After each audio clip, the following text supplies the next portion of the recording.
Luke chapter 12. Meanwhile, when a multitude of many thousands had gathered together, so much so that they trampled on each other, he began to tell his disciples first of all, "Beware of the yeast of the Pharisees, which is hypocrisy.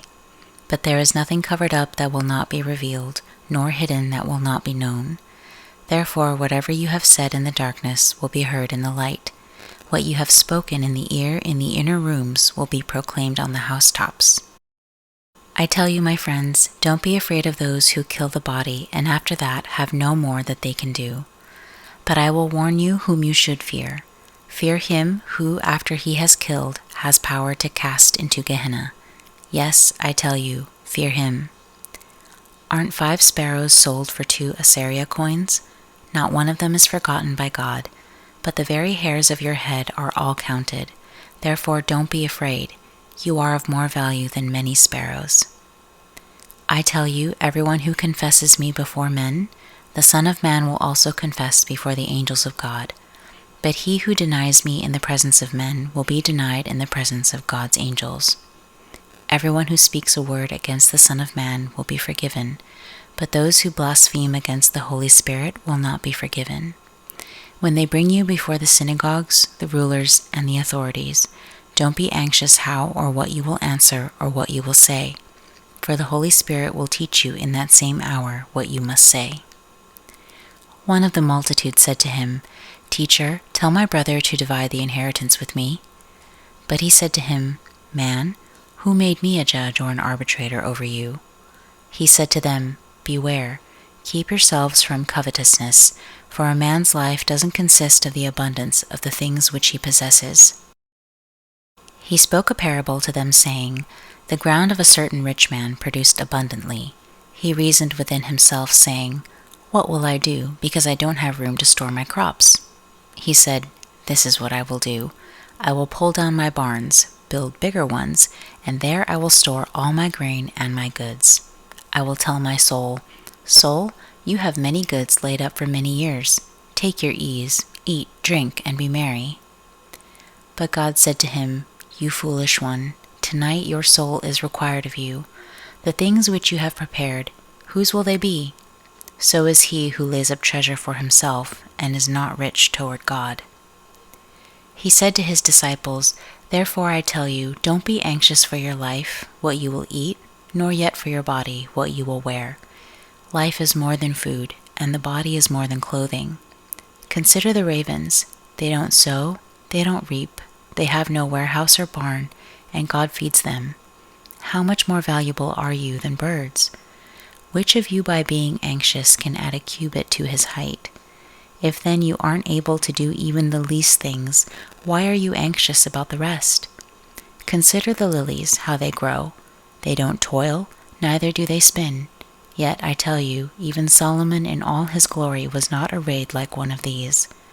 But if this is how God clothes the grass in the field, which today exists and tomorrow is cast into the oven, how much more will he clothe you, O you of little faith?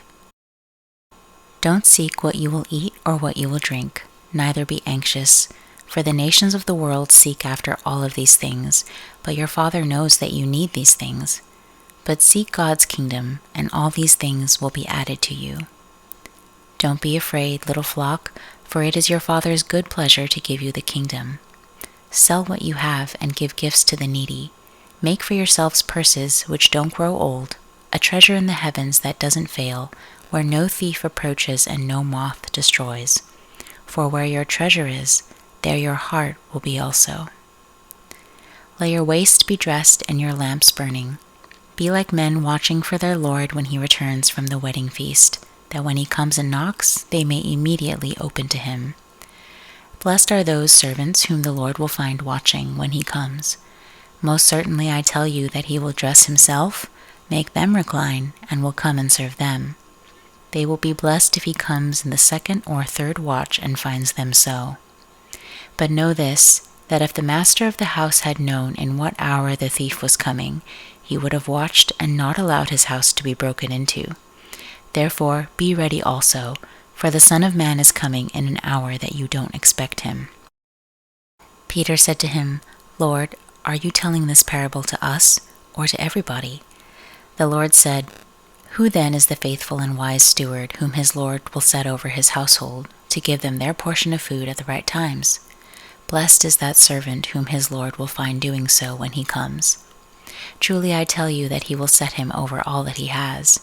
But if that servant says in his heart, 'My Lord delays his coming,' and begins to beat the men servants and the maid servants, and to eat and drink and be drunken, then the Lord of that servant will come in a day when he isn't expecting him, and in an hour that he doesn't know, and will cut him in two and place his portion with the unfaithful. That servant who knew his Lord's will and didn't prepare nor do what he wanted will be beaten with many stripes. But he who didn't know and did things worthy of stripes will be beaten with few stripes. To whomever much is given, of him will much be required, and to whom much was entrusted, of him more will be asked. I came to throw fire on the earth. I wish it were already kindled.